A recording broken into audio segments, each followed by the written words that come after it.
میرا نام سلیم ہے. سلیم ہے سیلم؟ سیلم لکھا ہے، سلیم ہے.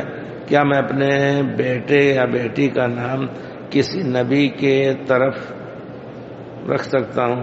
بیٹی کا نام تو نبی کے نام سے نہیں رکھ سکتے، البتہ نبی صلی اللہ علیہ وسلم کی ازواج مطہرات میں، لیکن بیٹے کا نام آپ نبی کے نام سے رکھ سکتے ہیں.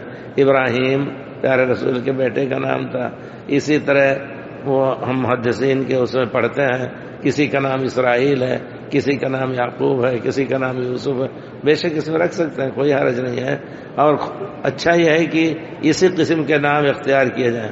آج کل لوگ تو فیشن کا نام رکھتے ہیں، لوگوں کا، لڑکوں کا بھی، اور پھر ایک بدعت چلی ہندوستان کے اندر، تاریخی نام. تاریخی نام کا معنی ہے کہ ابجد کے حساب سے نکالتے ہیں، الف کا 1 نمبر، بے کا 2 نمبر، جیم کا اس طرح کر کے اکٹھا کر کے تو کہتے ہیں یہ تاریخی نام ہوا، فلاں تاریخ کو فلاں سن میں پیدا ہوا. یہ سب بھی غلط ہے سب. لیکن یہ کہ اگر ابراہیم تاریخ میں مل رہا ہے تو کوئی حرج نہیں ہے. حسن، ابراہیم، سارہ، اسی طرح آسیہ بھی رکھا تھا مسلمانوں نے پرانے زمانے میں. فرعون کی بیوی کا نام یقینی طور پر نہیں تھا لیکن لیا جاتا ہے، یہ کہتے ہیں کہ ان کا نام آسیہ تھا.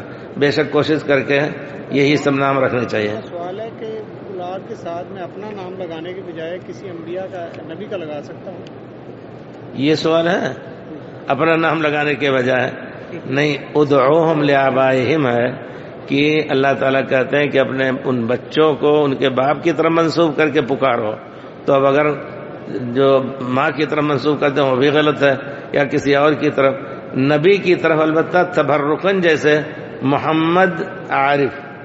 عارف تو ایک نام ہے نا، محمد عارف، محمد اقبال، محمد عبداللہ، تو تبرکن رکھتے ہیں. یہ بھی چیز شرعی نہیں ہے.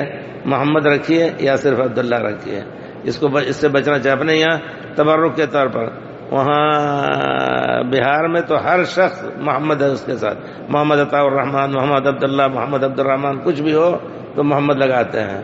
تو یہ چیز شرعی نام نہیں ہے. شرعی نام ایک نام ہوا کرتا تھا، یا تو محمد رکھیے، یا عبد الرحمان رکھیے، یا عبداللہ رکھیے.